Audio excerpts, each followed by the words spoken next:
Hey, y'all, this is Bob Jones with our Keys Salute to Veterans. Each month, we will salute a veteran, a local veteran who's also served our country as well as our community. And today, we're talking with Spec 4 Lloyd Niederriter. How are you, sir? I'm fine, thank you. Fellow soldier, Army. Whoop, way to go, Army. Yep. It's good talking to you. Yes, sir. When did you serve? What was your I time served frame? from 66 to 69. 66 to 69. So did I. Yeah. I think we know that, right? Yep. Same time? You were in Philadelphia and I was out of Pittsburgh. Yep, and they sent me to basic training in Tank Hill, Jackson, South Carolina. Where'd they send you? Fort Bragg. Fort Bragg. Yes. Okay, so you went to Fort Bragg, and how long were you stationed there?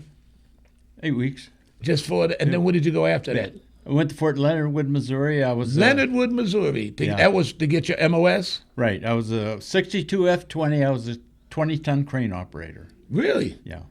Okay, Lois, and an infantryman first. How did you do in infantryman? Was you marksman? Were you sharpshooter? Oh, I was just a marksman. Yeah. Hey, but there's enough to get the badge and get Yeah. out of basics? I got a little medal. Yeah. Okay, well, what was your best moment, if there was any, in basic training? Because you were at Bragg. That's the airborne school, too. Yeah. Yeah. They changed the name recently. They run you a lot. The best moment was when I went to Chow.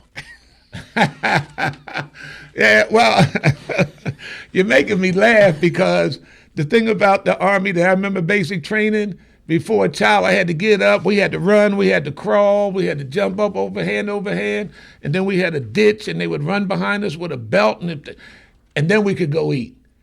Our barracks at Fort Bragg, when I went there for basic training, they were remodeling it because they haven't had soldiers in there since like in the 1945.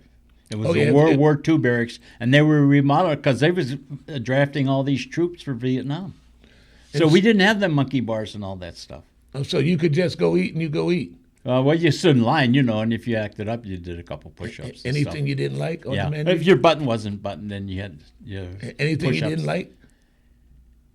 No, I ate it all. Yeah, some folks, when we come up and you come up poor, Yeah. hey, Army child is what's going on.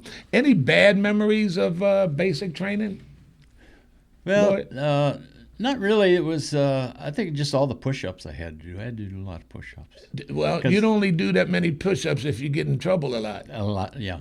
Drop down, give me 20. Yeah, an old farm boy, he couldn't march right, and he couldn't run right, and then they'd give me a lot of push-ups. And that was you. We're talking with Lloyd Niederriter about his service. Where were you sent as a duty station after you've completed basic and your MOS? Where did you go serve? I went and they sent me to Okinawa as a 20-ton crane operator, yeah. So I was there for 6 months, and I wasn't happy with what I was doing. I thought I could do better, so I went to Vietnam. You volunteered? Volunteered, yeah. And what did you do when you got to Nam? I mean, crane operator? I was a 20-ton crane operator. My mom says I had a 30-day leave before I went from Okinawa to my 30-day leave, and then went back to Vietnam. My mom says, it's going to be terrible there, a 20-ton crane operator. I says, I'll probably be unloading boats on the... Oh, is that what you did? No, I didn't do that. I was on the Cambodian border building special forces camps. Right on the border. I wasn't near the boat. When Nixon and them tried to say we weren't there. Yeah. We were there. Yeah. You were there, making sure they could stay yeah. there. Yeah. So how long did you serve in Nam? 1 year. Yeah. A full year? A full year, yeah. I only did 11 months, 3 weeks, and 2 days, but who's counting? Yeah. So when you came back from Nam, and where did you go from there? Because you would have had a year left. You were in for 3 years? Fort Hood, I went to Fort Hood. What year? That would be 68 to 69. Mm-hmm. I came back from Vietnam in 68, and they sent me to Fort Hood as well. Mm-hmm. I read up, and then I asked for a duty station of my choice. Since they sent me to Nam, I asked for Italy. Mm-hmm. And so I went to Italy. Wow. So Fort Hood, is that where you finished your service? In Fort Hood? Yep. And you were a crane operator there as well? 20-ton crane. Oh, yeah, they had cranes there, and I messed with them, but it wasn't. Man, nobody told me that if I was a 20-ton crane operator, I could escape all the mess. Yeah. So was there any period in working cranes on the Cambodian border that was more vivid? Did any of the action come to you? Because I'm sure they didn't want you there. I got wounded 3 times. You have 3 Purple Hearts? I got 3 Purple Hearts, yeah. No, you wasn't going to tell me that. Yeah. Well, And how you did just asked me. Okay, and how did it was just like what, rocket attacks or actually It was, okay, I'll tell you. In 6 months, I got 3 Purple Hearts. In 1 month, I got 2 Purple Hearts, okay? Really? Yeah. And They were firing you guys all the time. Oh, yeah. It was unbelievable. The first time I ran over a road mine.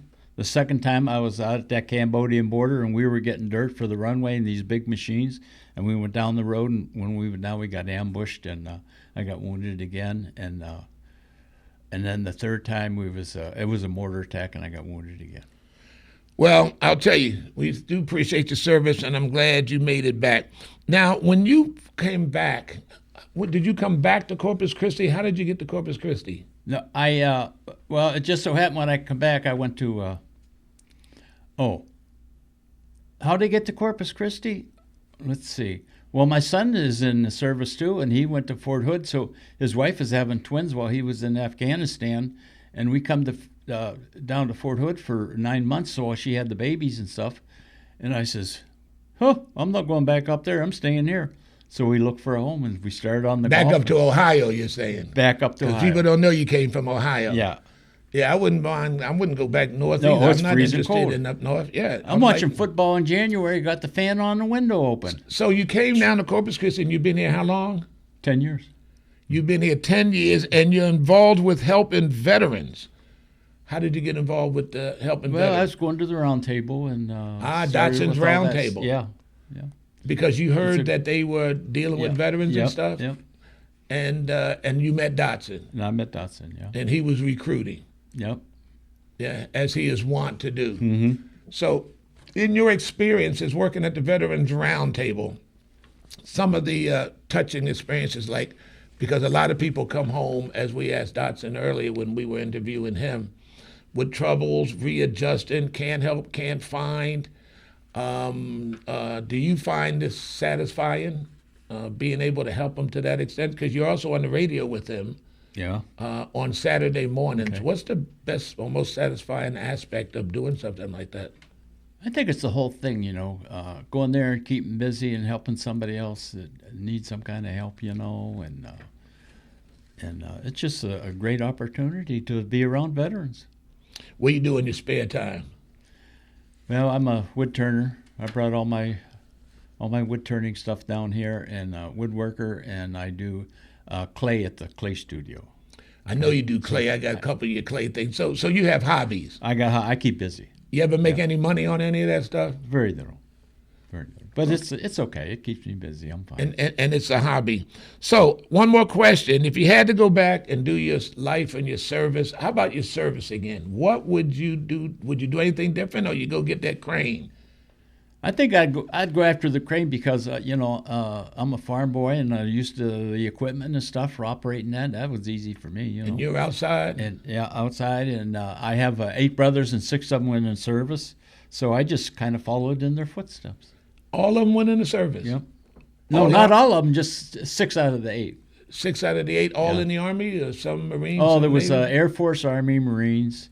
My brother, before they drafted me, I signed up for the Air Force. I said, well, give me 90 days, before I go in the Air Force. So in that 90 days, they drafted me.